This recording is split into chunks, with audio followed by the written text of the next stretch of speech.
thank you everyone for joining the Trace3 and Bright Security webinar. We're going to talk about today about basically how to, select a tool, how to make sure you operationalize it, how to make sure you scale it out in a good way. But first, I was hoping each of my partners in crime could tell me a bit about themselves. Amanda, could you introduce yourself and tell everyone just a little bit? All right. So my elevator pitch is I like to start off with my background in IT operations. And that was a really cool experience in kind of understanding what the traditional infosec and IT backgrounds that kind of develop your foundations for understanding engineering and security and all these other fun stuff. And then I, for a couple of years, was an engineer. That was a really great experience to learn a lot of these like DevOps practices and really learning how developers think so that I can understand how to help them secure it. And then I went back into a more security focused role. And in these last couple of years, that's been really focusing on DevSecOps and all things about, software development lifecycles and educating everyone about what this really means, because everyone needs to do their part in securing the applications. So that's how I got to where I am today. That's awesome. Gina, do you want to share a little bit about yourself? Well, first, Amanda's energy for, like really securing like the pipeline and the entire process end to end, that life cycle of application security just like warms my heart. I love working with Amanda on different projects with clients because I know that client's going to be really get a full aspect of not just like the tools, but the processes and kind of how to make it successful because of her experience. And so Amanda, your engaging personality with that really just, I love it. So thank you. For those on the panel, my name is Jeannie Acone. I am Trace3's Mountain Advisory or Regional CISO. So, what does that mean?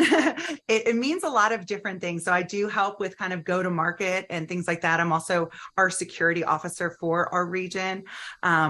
Prior to this, I was working and helping organizations secure their organization through a series of different events. And I kind of met those organizations where they are in terms of their cybersecurity journey. So they needed a risk assessment, great. But if they needed kind of that full suite of products in terms of risk assessments, tabletop exercises, policies and procedures, awareness training, I helped them with that. So I got to work in all different types of verticals. And what is relevant to you guys is I've helped two organizations with kind of transforming their AppSec kind of journey and kind of building in instead of security into their pipeline. So thinking about that, I'm pretty proud because I do think that it is hard to secure our applications and to really get a great kind of cybersecurity culture with that. So, but prior to that, I built a SOC with an organization, and our SIM and threat intelligence platform got purchased by Sophos. And prior to that, I was in legal for 14 years. So I'm old, y'all. So I got a lot of different things going on. Botox. No, I love it. I feel like your skill set and Amanda's skill set really complement each other. And I'm going to come in and a lot of my stuff's going to sound just like Amanda. So I'm Tanya Janka and I'm the host of this fireside chat today, and I'm from Bright. And so I was a software developer for around 17 years. And then I met a hacker and it was just all downhill. He's like, look at this, you could do this, you could do that. Let's smash all the things. And then before I knew it, I was learning how to be a penetration tester. And then I discovered AppSec. And that's where I belong, it turns out, because you can still hang out with software developers a lot, but you also get to smash stuff sometimes. And so I felt like that was a good compromise for me personally. And I work at Bright Security. And part of why we're doing this is because we met like the people from Bright met the people from Trace3, and I was like, we need to partner with these awesome humans. So and so I was wondering if the idea of this webinar is like adopting new security tools at scale. So if you only have 4 developers, it's pretty easy to be like, hey guys, let's try this. And rolling it out is like clicking 2 buttons. But if you have 100 developers or 1,000 developers or thousands and thousands, And especially if they're all doing different software development life cycles, et cetera, this could be a problem. And so I guess like first thing, and I could put it to either one of you, but like when we're gonna buy a new tool, how does that even start? Like Gina, maybe this is for you. Like when does a company decide to buy a new tool and why? And how do you advise on that? Shiny new thing, shiny new thing. Um, well, we hope, that our organizations are thoughtfully thinking about, new solutions, but a lot of times it might not be a tool or a certain product set that they have in mind. It's more of like the business requirements that they know that there is something in their organization that's creating a pain for their people, and that they want to build appropriate processes and find the right tool to help streamline that process, allow their developers to work as they do best, right? So we want, of course, always employees to shine and to grow and to really be confident in their day-to-day. And I think that there's a lot of times like a misconception that, security stunts that because of the usability aspect, that we put something in there, then things don't go as smoothly as we hopefully anticipated.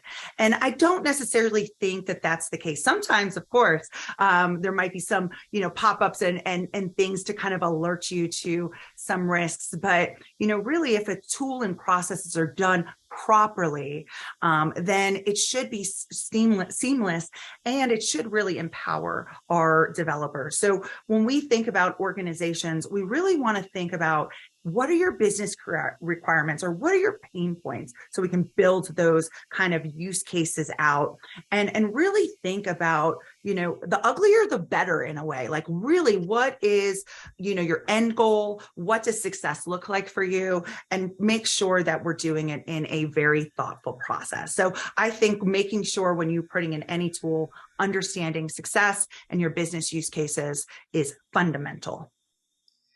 Can I ask more questions about Amanda? I have questions for you, but I'm like, I don't get to Go for it. the brain just every day. Um, so, so when you gather those requirements so like we're going to get add tool, and sometimes people will be like, we're going to get tool blah because they've heard of it or whatnot. How do you handle that when? Because I remember years ago a director saying to me like, oh, we're going to do an option analysis between these three products. I'm like, okay. He's like, I need you to write it. It needs to be about this long. And by the way, the answer is SharePoint. And I was like, of course. and he just kept saying, the answer is going to be SharePoint, Tanya, and then eventually they just like took me off the project because I kept actually analyzing the requirements, and he did not like that. So how do you handle stuff like that? Yeah, so a great question. And it does happen a lot where people either they've worked at another company in the past and they're used to a certain tool, and they're so, I don't want to say narrowly focused, but they really are laser focused on getting that, because we're creatures of habits, right? It's a people business in a way. And so we like what we're comfortable with. That's how we would succeed. So people a lot of times, go for those tools.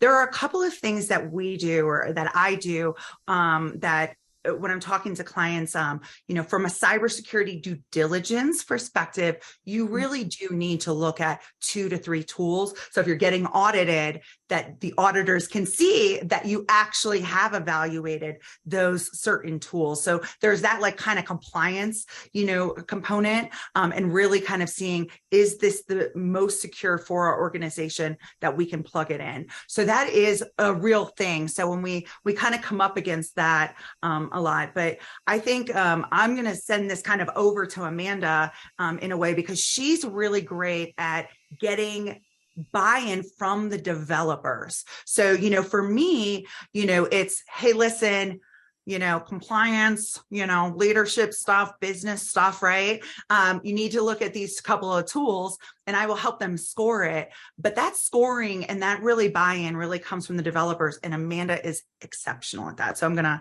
kind of pass that off to her, if you don't mind. Well, thank you, Gina. Yeah. So Phone a friend. you talked about, understanding what the pain points are, building up those requirements. You have to collect those pain points from someone. And it usually should start with your developers, who you're asking to use these security tools in the first place. So for example, if your tool is taking too long in the pipeline, developers are going to probably complain about that, or they may skip using that tool entirely and start breaking compliance requirements because the tool wasn't working in their favor. They have other business requirements that they have to adhere to, get new features out, get new functions out, like get these capabilities out to their customers. Well, if you treat your developers like they're your customers, right? They need to be happy too. Find what works best for them in their workflows. And that's how you build out your requirements. And so when you take that scorecard to your developers and ask them, hey, developer, did this meet your use case? Are you pleased with the satisfaction of the results that you're getting from the security tool? Is it helping you do your job, what you need to do at this point in time of your build cycle? And that's how you have those conversations. And when you collect that feedback, it's easier to take that feedback from developers, translate it to your business use cases, and then carry that voice to your leadership to say, hey, leadership, this is the tool that we need to go with. We heard that you wanted tool A, but developers really, really like tool B, so let's go with tool B. And what we often recommend is doing pilot programs, right? You don't need to necessarily commit right away. You have some time to experiment with 2 to 3 tools. You have time to build out pilot programs. If it doesn't work out, you could always just pick a different tool at a later point, but you've at least created the foundation to make it interchangeable regardless of your solution, because you've built your trust in your people and you have your processes, and the tool doesn't matter as long as it meets your needs of your people. Mm-hmm. So I feel so Trace 3, could you tell us what Trace 3 does? Because then I'm going to ask another question, because then everyone will understand why I'm asking the question. Okay, great. So Trace 3 does a lot. So we are, Gina, can you field that question? You could probably answer it more elegantly than I can. Yeah, no, of course. I would say Trace3 has been traditionally considered a VAR, or a value-added reseller. So a company that resells different technology. So if your company needed Cisco or Fortinet or any Palo Alto, we can help you with that. With that said, kind of the tip of the spear has evolved over time. And so we really are looking at our customers as being their partners. And so thinking about that technology, how can we augment with people and processes. So thinking about the full life cycle, we don't want to just put in a technology solution if it's going to fail or be shelf life. So really kind of getting in there, helping them with their business requirements, helping them to make sure it's successful, because that's how we become a trusted partner. So some of the things, that we do, we have a security practice that Amanda and I are a part of. We have a cloud practice. We have an innovative practice, which I'm very proud of. And that's when we get to a lot of times show, hey, here's the traditional solution, and here is this up and comer. You guys should look at a couple of these solutions. So our innovation practice is always just kind of baking out new technology and really thinking about that and bringing it to us to get our attention. So we can do staff aug, we can kind of do anything. So thinking about that processes, people, and the technology, we're trying to hopefully be helpful to our clients in that way. And to add on to that really quickly, I do want to shout out to my DevSecOps practice. I love the team that I'm on, and our focus is twofold. We do advisory services, but then we also have engineering services, because we have engineers on our team, right? We are an engineering first DevSecOps practice, where we understand what it means to communicate with developers. We've put that hat on, we've built code, we've built applications, so we understand the lifecycle. And so taking what Gina had mentioned about, building that trust in our clients so that we can really understand what they're going through, because the number one thing that works the best is having empathy when you're trying to select a new tool, implement a new tool, iterate on the tool or the people and processes that you have to build out this program in achieving your security goals in your organization. Okay, so this is awesome. And there's a question in the chat from Pierre, but I want to ask my question first, then Pierre's question, but it's a very good question, Pierre. Okay, so I work at Bright, and we make a dynamic application security testing tool. And so we talk to potential customers all the time, and they have a list of requirements. And your company provides services and products and tries to help them pick the absolute best one for them. Can either of you give me some of the types of requirements or questions that you ask? Because basically lots of people are like, my boss said we're buying blah, but I've only ever heard of 2 of them. There's like 50 on the market. I don't know how to decide. Could you could you go over just like some of the questions you might get or that you might ask so that you can tell what they need? Yeah. I mean, do you want me to take it or you want to do it? Yeah, I can take this one. So there are a number of questions that any like organization can ask, or we can ask, because it depends on the maturity of the organization. So some organizations may say, "Hey, we need a dynamic scanner that will integrate into pipelines." Okay, great. That's a really solid requirement to start with, and that's going to whittle away like 80% of your competition right there. So let's pay attention to the 20%, because integrating into a CI/CD pipeline. So for those on the call, that's continuous integration, continuous delivery, deployment. Delivery and deployment, depending upon how you do it. Yeah, it depends on the organization. It's still a maturing field. But yeah, it's pretty important to have that, because some security tools are just like you install it, locally to your laptop, and then you run it. But that's not really agile, right? You can't really scan fast and build fast and deploy your code quickly if you have to install the application, run it, and it takes a couple of hours to run. So that's another one, scan speed. Right. So if your scanner is taking too long, developers don't want it. Their attention span is, half a day for a feature request, and then they want to move on to the next thing. If a security tool is taking too long, they're going to feel really frustrated. And like I mentioned earlier, either not use it or complain about it. So we talked about where it integrates into the software development lifecycle. We talked about scan speed, scan accuracy. That's another big one.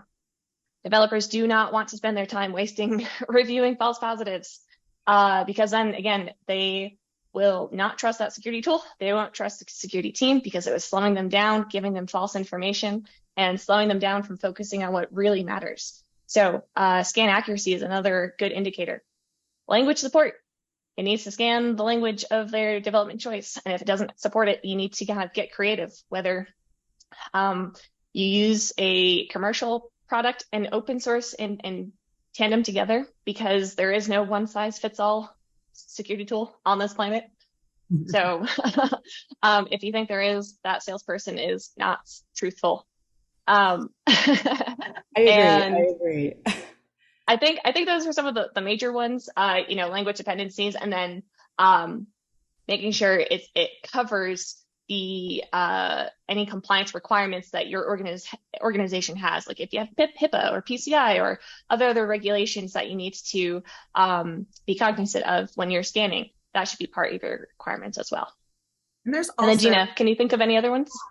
To add to that, we also like to ask, like, what are those pie in the sky requirements? Like, you may not get that. It may not exist yet, but like, we might get some unicorn stuff to just see, like, as we're looking at technologies, maybe it's something we need to just ask, like, hey, is this on your roadmap? Or we don't think that this exists yet in their tool, but have you thought about it? So a lot of times we do kind of ask our clients, like, is there any complete, like, wish list items that you would have? And then of course, from my perspective, like when you're thinking about working with like CFOs or chief financial officers, or what could that budgets, like how it's licensed, what that kind of looks like.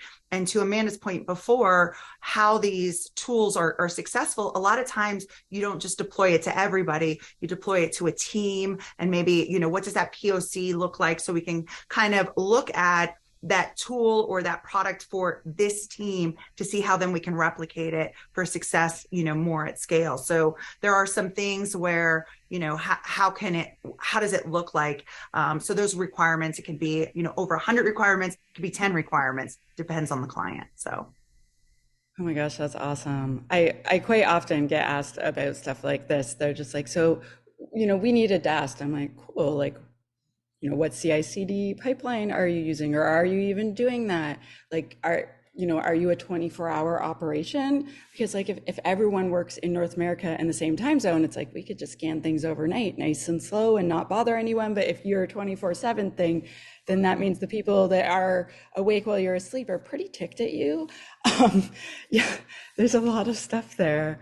I want to get to Pierre's question in the chat, and I want to tell the audience, if you want to ask questions, you can. So how is data treated in evaluating tools so that your app also does not create data privacy issues against the latest regulations? So if you have to follow GDPR, California's privacy laws, and Canada actually has quite a few privacy laws as well, or one big one, basically. But anyway, we also care Do either of you want to do that, or do you want me to do that one? Doesn't matter. Do you want to take it? Tanya, why don't you take it? Yeah. Okay, so generally, like the main thing with this would be, is the product you're testing a SaaS product, software as a service, or is it installed on-prem? So if you get to just install, like Amanda was saying earlier, if it installs on your actual machine, on your laptop, and doesn't phone a friend back at the servers of the vendor, I mean, you're going to be following GDPR and all the other things because it's not sending data out. But when you use a SaaS product, and Bright is a SaaS product, then you need more information for them. Like, are they taking a copy of your source code? We don't do that. Are they saving your vulnerabilities on their servers or your servers? Do they have access to read those things? And so most companies that make a software as a service type of, wait, I'm going to correct myself. Most security companies that make a SaaS product, they can tell you that inside and out if you ask them about it. They have lawyers, they have terms of service, they have privacy, etc. But if you're using a different type of SaaS product, you should definitely read the fine print. I mean, you always should if you're subject to regulation, but sometimes I've read the fine print because, we hacked Purple, the company I founded a few years ago. It had a whole bunch of SaaS products for all of its various services. And some of them I was like, what? You're going to do what with my customer data? And so that can be a big requirement when we're looking at products. So I'm not asking either of you to name names, but have you seen that before, where you're like considering a tool and then you're looking at the privacy thing? You're like, no way, man. I absolutely, all the time. I was talking to a client the other day, and they didn't know if even multi-factor was a thing that was allowed on, the application. And there was just things that I was like, we should dive deeper into that. But, thinking about data, that could be absolutely, somewhat hard when you're doing kind of like a POC.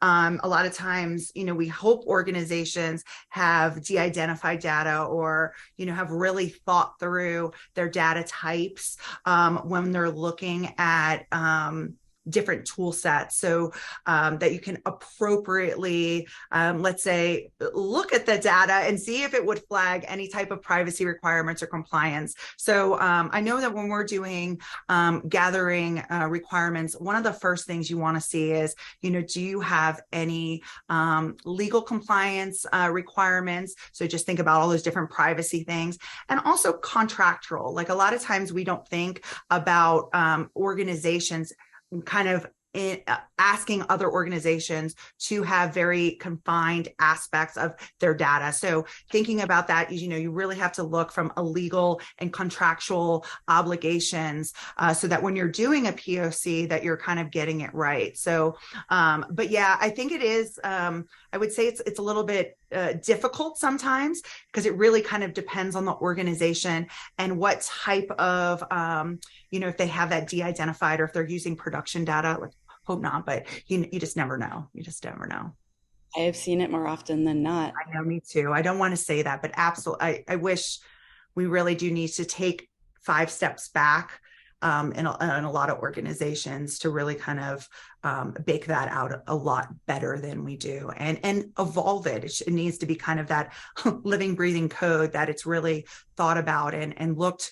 Are we complying with what we need to, even for our deduplications and that test data? So I agree. We have a follow-up question from Sarah. So as you mentioned, there's no one perfect tool that will serve every single team on the planet, because life would be way easier then. But how do we deal with different contexts that could be subject to different regulations and like demands? And my first thought is, well, you have to add all the demands together and you got to meet all of them. But is there more than that? Like, is there a way to meet demands in different regions for different teams, or how do we handle this? Yeah, so this is a great question. And I think this is kind of alluding to like either whether procuring a tool for an organization at scale or rolling out a tool at scale that has different regulations.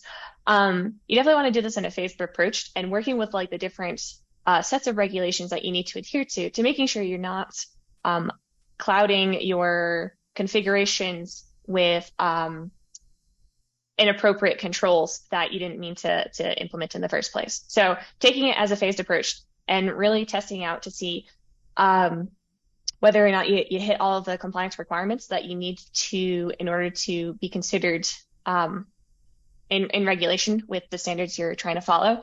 And then also trying to making sure that your internal processes are aligned to how you want to set it up in your security tools, right? So if your internal processes aren't keeping things separated or segregated, then you might want to look to add more internal security controls that will help you segregate that data. And then that way you don't need to really worry about segregating that data when it's entered into your security platform, because you'll have everything separated. You could put attribute or role-based access controls in place to making sure that, you know, only authorized users see what they need to see. You can set up notifications so that only, you know, the right people need to know at the right time that something's happened, and put other proactive security controls in place to meet the regulations that you're trying to adhere to. Yeah, and something that Amanda and team kind of do is also looking at different teams. Like, so for example, there might be different types of coder with different languages, and really kind of thinking about they may have all different types of applications that they're working on, right? An organization may not just have one app. They may have 5, they may have 25, they may have 100, right? So kind of looking at different teams and seeing if requirements are different. So maybe an application, or maybe a company's doing some type of fitness application where there may be HIPAA data or something like that, or they're a financial app, right? Could be the same company, but doing different things. You know, Amanda's and team are really going to look to see how those different things can also feed into the tool and how to appropriately work it. So it can be replicated at scale. So I just wanted to mention that. No, it's really good. I remember, so my mom used to work at the Canadian Revenue Agency, and I used to work there too. And so it's like the IRS, but for Canada. And I would read, so same when I worked at a bunch of companies like Microsoft, et cetera, they would really, really, really focus with employee training. You do not look at customer data. You do not look up your neighbor. You do not just taught us like a lot about respecting the people's privacy who we serve. And so almost every year, CRA will walk a few employees out that are fired because they looked up their ex-wife, they looked up their neighbor or their whatever, and like we're doing inappropriate stuff. And I know that it sounds really, or I don't know how you feel about this, but I feel like really strongly about respecting your customers and like doing what you promised.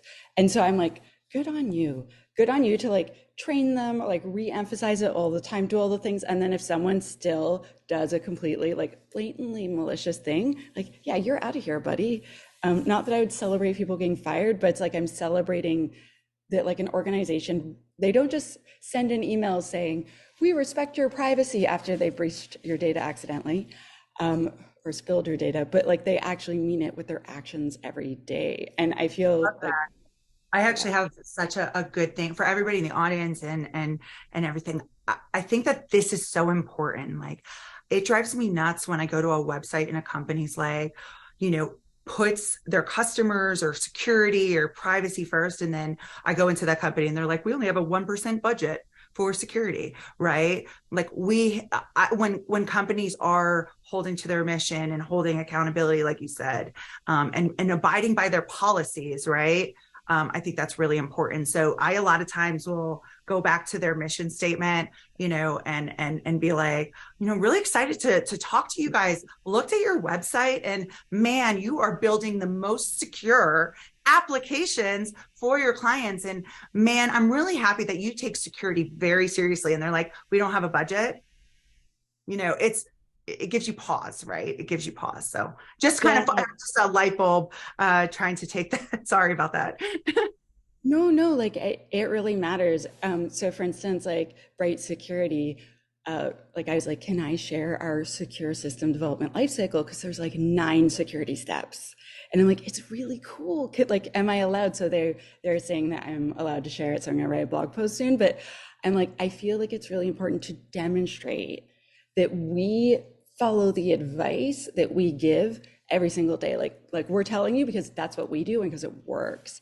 And so, yeah, I like seeing it when companies just Microsoft called it eating your own dog food, but I prefer drinking your own champagne. Thank you very much. Wow.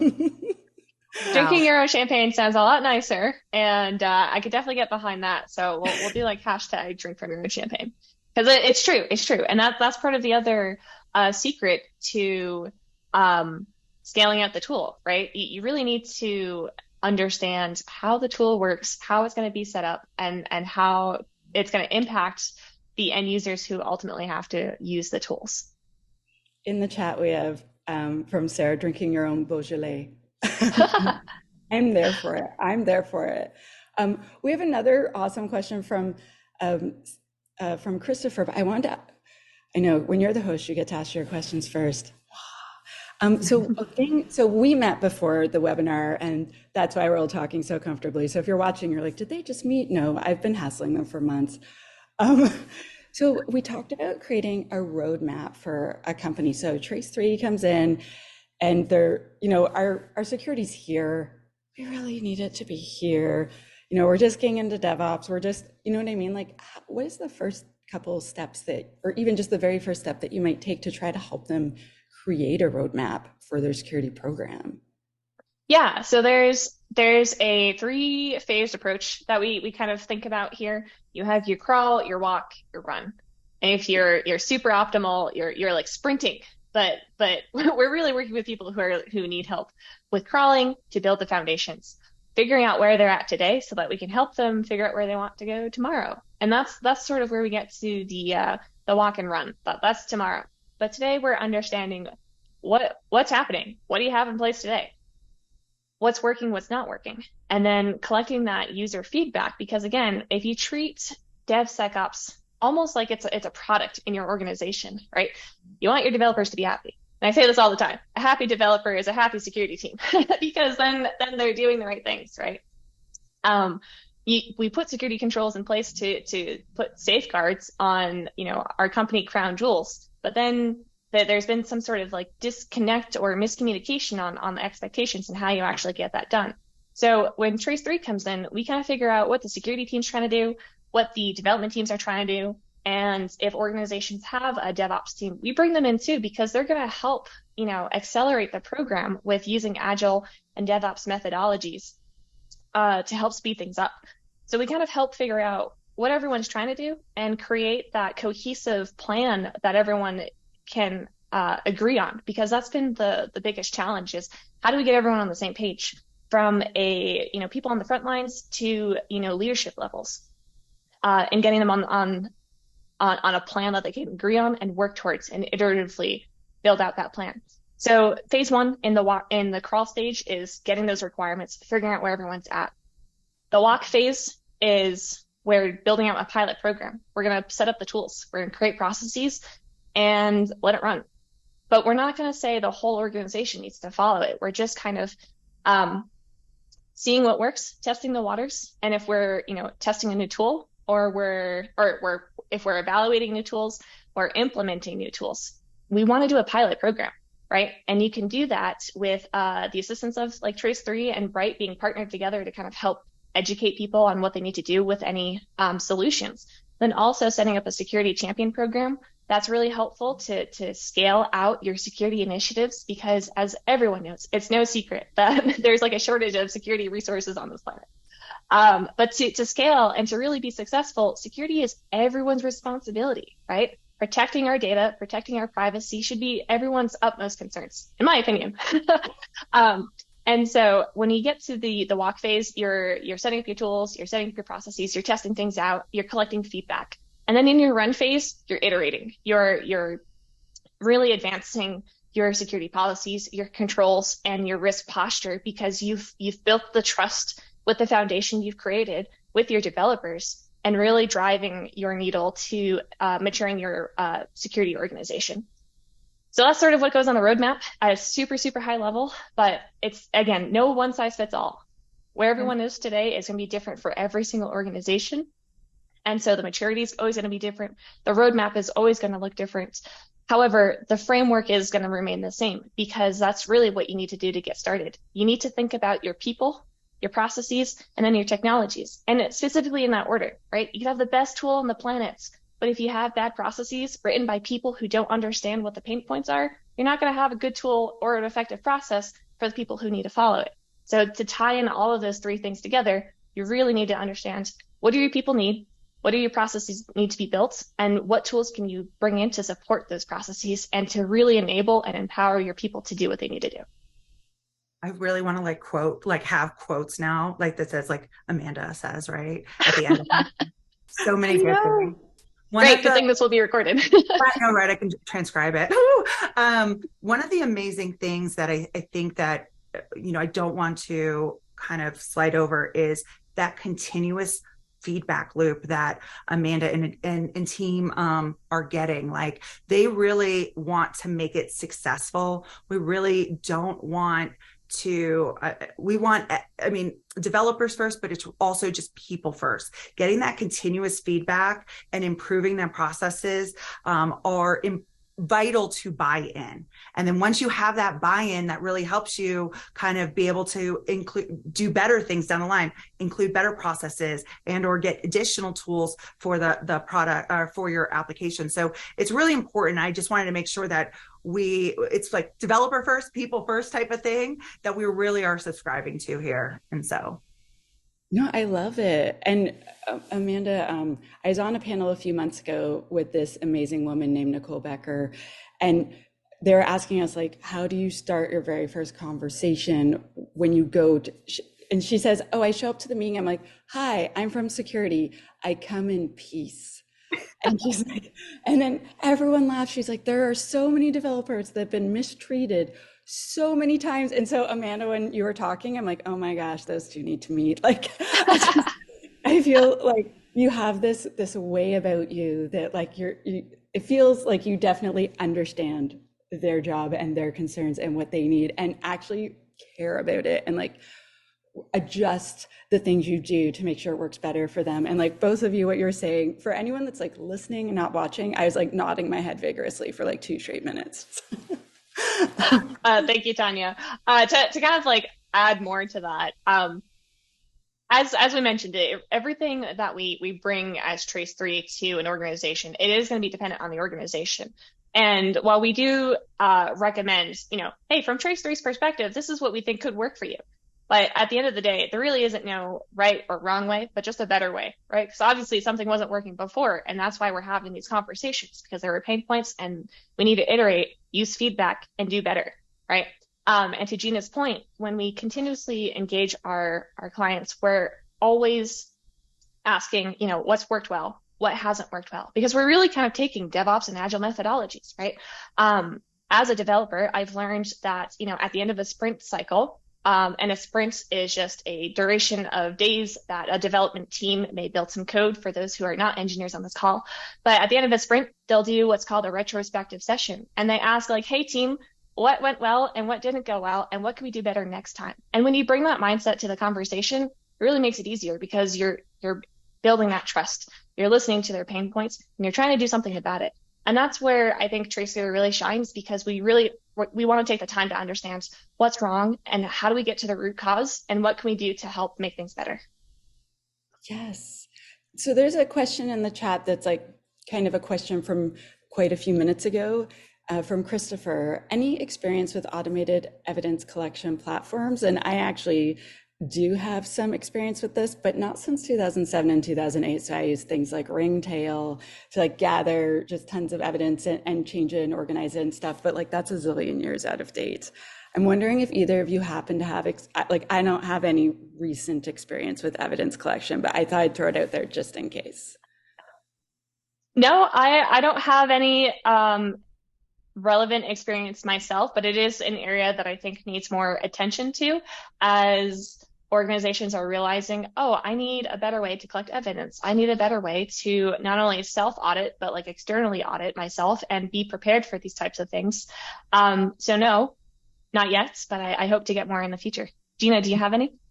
I do not, but I'm thinking I'm going to take that down and send it to our innovation department, and of course, our application security lead, Jimmy, to maybe investigate further, to get some brilliant minds on that. And Amanda, do you want to think about those security requirements so that we can score it and vet them and bring it back to Christopher? Yes, sounds like a plan. Perfect. Awesome. That's our action items for next steps. Yes, absolutely. Okay, so there's one more topic I was hoping we could talk about before we theoretically run out of time, and it's security champions. So when we planned this call, we were talking a lot about how we have a lot of trouble scaling. And in January of this year, GitHub released this article saying there's now 500 software developers for every one security professional. Yeah, and like that number sounds outrageous, but I trust GitHub. Like if anyone knows I do. right? So we talked about like just all the different ways that you could scale like your program, your people, your tools, like anything you can do. And we kept going back to security champions. And I was wondering if maybe one of you could tell everyone what security champions are, and then maybe we could talk about that a little bit. Do you mind if I take this, Gina? Please. Okay, great. Because I think security champions is the like smartest thing any organization can do, regardless of where they are at in their DevSecOps or application or cloud security journey. The reason I say this is because security champions will help the security team scale out their security initiatives through champions who are typically developers on engineering teams in your organization. So they're kind of like your liaisons or your advocates to spread your security awareness and initiatives on your behalf without you necessarily needing to be there. And remember, I said earlier, communication between security and developers is really important. Well, isn't it super easy to have your how did I describe this before? You have a way into your engineering teams through the lens of your security champion, and your champion can be either like the team lead or someone who's really passionate about security and help drive security awareness and training and help influence these behaviors that you want developers to pick up. For example, your champion can help educate them on how to find and fix vulnerabilities much earlier in the development lifecycle so that they don't have to react to an issue that was detected later and is more painful and costly to fix at that point in time. So there's a lot of value in having a security champion, whether it's training, showing them how to use new tools, educating them on difficult security concepts like authorization and access controls, and really helping they're like an extension of your security team on your development teams without needing to spread your security resources so thinly. So I think that was it in a nutshell, but there's more that we could talk about for champions. I have a question for Gina, definitely. So Gina, you're sort of at the top of the food chain, if you think about it, for security, like being a CISO, that's the top. How do you get buy-in from the business to do a security champions program? Yeah. So one, I get very smart people on the line with me, surround myself with smarter people like Amanda. I think a lot of organizations, see our passion and really start understanding. It's kind of how I think about like cybersecurity awareness training, right? When you do a cybersecurity awareness training for an organization, you really have to make that cybersecurity awareness training about the user. And then hopefully you have that trickling effect. Well, it's kind of like the why, right? Why the user, why the organization, why now? And I think if you kind of think like everybody's like a sixth grader, right? Or a third grader. Why? You have to keep on reinforcing that why message. And so trying to get buy-in and saying, hey, listen, these are the reasons why. Maybe it's regulatory, maybe there's stuff on the news, maybe there was a current breach, whatever that is, whatever that why now is. And like, why your organization? Well, your application is your profit generating source that has to be protected, right? And if a security breach was going to take place, how much, when you try to figure out how much it would cost them, if a security breach would occur, how much it would cost their reputation, that application, maybe they would never be able to use that application again. And then, from there, it's kind of trying to have them understand that buy-in, and making sure that you're showing the metrics along the way. You have to show success. And I think that that's really important when you're thinking about putting any type of process or tool in an organization. You have to understand what success looks like, be able to measure it, and then show the value to all levels, from practitioner to leadership, on why it worked or why it didn't and why you should pivot. I also think it's really important to not like scorch the earth with processes and tools, to really, especially in when we're thinking about development, it's really thinking about maybe certain teams that you can work with to really work out the pain points and potential objections that may come up. Because then if you work with them, one, they can become your security champions and help, with the process in other areas, and or just be your advocates. But also what kind of the trenches that they were in, we can make sure that other teams don't have that. So that allows for more of a smoother transition, and you can gather your metrics and measures on that one team to then define success for what other teams may look like. So there's a lot of things that you can do. I think cybersecurity is just like relationships, and you have to have communication. Communication is key. Everybody needs to over communicate, and you need to explain what worked and what didn't work. That's really, really important. We're all humans. We all have, faults. There are things that maybe we thought it would work out, but then once we got inside and the architecture didn't work out, right? And there's some things that we have to kind of, work through together as a team, right? We're not in silos. I need the help of, people like, Amanda and team, and I need great vendors like you to really kind of see how everything works together, the puzzle pieces. And for me, over communicating is key. So for buy-in. No, I agree completely with both of the things that you said. One thing that I've always done with security champions is teach them the tools that I'm asking them to use. Like if they're going to be doing like dynamic, static, software composition analysis, it doesn't matter. But if I'm going to make them the person that's responsible, I want to train and train and train them so that they know how to use the tool very well. So they always look smart in front of their peers. But there's a lot more that we want to train them about and do with them. And I'm mindful that we only have 8 minutes left. So would both of you... Huge point right there. I also think by having training, it helps them with their resume too. It's about them, right? Why them? What are they doing? So I think it's not like, well, the organizations want us to create a great application, right? Yes, but this also helps you in these avenues. It helps you with better process flow. It helps us have a secure product. This will help you with your resume, right? You shift your whys a little bit. I think that's really important for us to also consider. So. Yeah, I totally agree. I was wondering if each of you could tell me just like one benefit or thing that you would want to do with a security champion. So maybe Amanda, like one thing that you might want from them or that could be good because you have security champions. Yes. So I was so excited to be asked this question. Having a voice at the table as a developer, I think carries a tremendous amount of weight.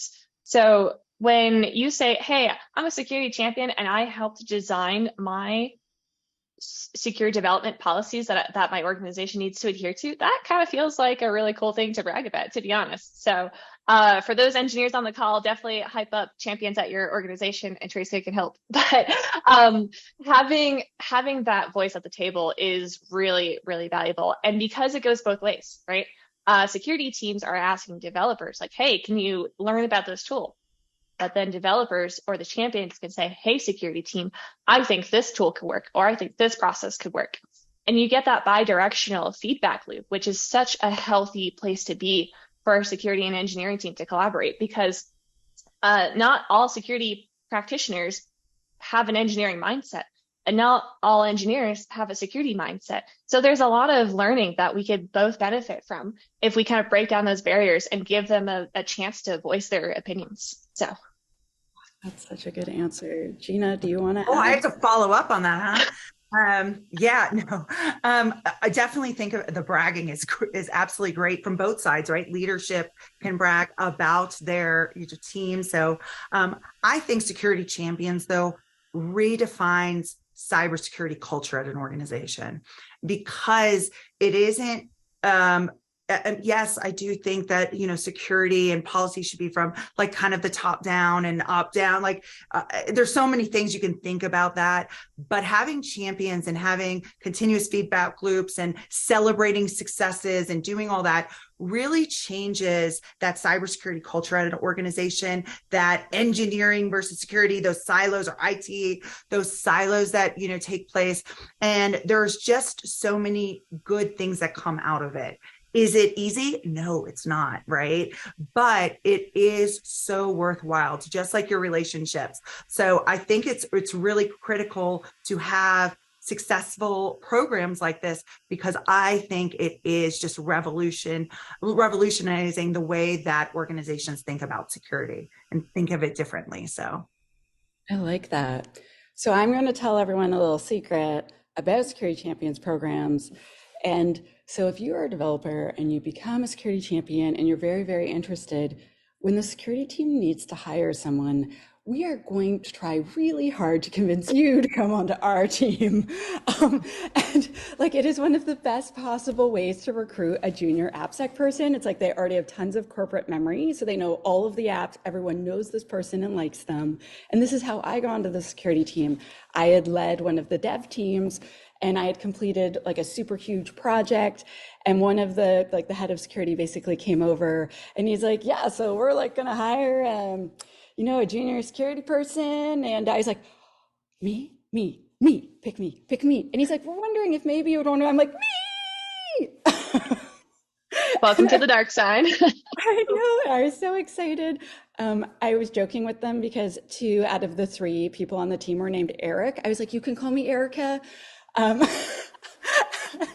and I was like, so like to say I was thrilled would be a huge understatement. And so this is like security teams, if you're like thinking about this, like this is a way where you could recruit the absolute most ideal junior person because they know all the things you want. They know all your policies. They know all your apps. They know all the people. They are a peer of the software developers where you work. Like when this person comes to talk to them, it's not like mystery person from the security team. It's their friend that they've had coffee with 12 times, right? And it's just such a completely different conversation. And so don't tell anyone, but that's a secret. love that. So, That's a great secret. so we have just 3 minutes left, and I'm supposed to like wrap us up, and I'm really bad at ending things. So I was wondering if each of you wanted to just say one last thing, and it could be about security champions, it could be about scaling your program, like anything you want, just like to kind of end off as a thought for people to think on. I'll start and then we'll have Amanda finish, but I think it starts small. I think it's don't like I said, don't scorch the earth. Rome wasn't built in a day type of thing, but really thinking about starting small, what your use cases is, what does success look like, and work on that, do it well, and then you're able to replicate. So I think that that's going to be my message. That's perfect. Can I like plus one that, because my like DevOps hat of this, or DevSecOps, is fail fast, learn fast, and like keep striving to do better. When you start small, and if you have 3 decisions to make, just test it all out really quickly. What's the harm in figuring it out, right? Take the time up front to experiment, hypothesize, and take that feedback and that learning, right? I like to think of not failures. Failures aren't really failures. They're learning opportunities, right? We all have to fail sometimes to learn, to grow. And so take what you know now and do something about it, right? Don't hold your cards close to you and think that like only you need to know all the answers, right? Everyone's better together. So take what you know, share it with everyone else, and then they'll share it with more people that they know. And it kind of organically grows into what Gina mentioned earlier, the use of a security champion program and scaling out a security tool. When you start small, you can make it measurable. You can figure out what works and keep iterating and fine tuning. Make a couple changes every time. Don't overhaul everything, but keep it small, keep it simple, and have fun. You gotta have fun while you're doing it. So important, Amanda. Have fun. Yes. Yes. So Contagious. there was one question. So security champions do not need to know all of the tools the security team needs to know. They just do the security activities in the SDLC. You are right, Sarah, who asked that question. And so I want to basically, from that question, say my last point is, so if you're watching this and you're not on the security team, but you are very curious about security, I would like to encourage you to reach out to your security team and say, hey, I'd like to learn more. Is there an opportunity? Like, are you planning a security champions program? Or, could you maybe let me job shadow you someday? Because there are, first of all, a zillion jobs. But second of all, we really need your help. Um, and I'm sure basically any security team ever, it would be music to our ears. Amanda and Gina, you two are amazing. I'm definitely going to be trying to convince you to do more stuff with us. I would love to, for sure. Sign me up. Well, this was awesome, Tanya. Thank you for having us today. Thank you so much for coming. And thank you to everyone who's here. Thank you to all the awesome people who ask questions in the chat. Thank you for everyone that's listening. Thank you to all the people who are behind me from Bright, who actually organized this, promoted this, and did all the actual work. Us three ladies look awesome because of all of you. Absolutely. And with that, thank you both so much. And I'm going to say bye to everyone. Bye. Bye. Thank you so much. Appreciate your time.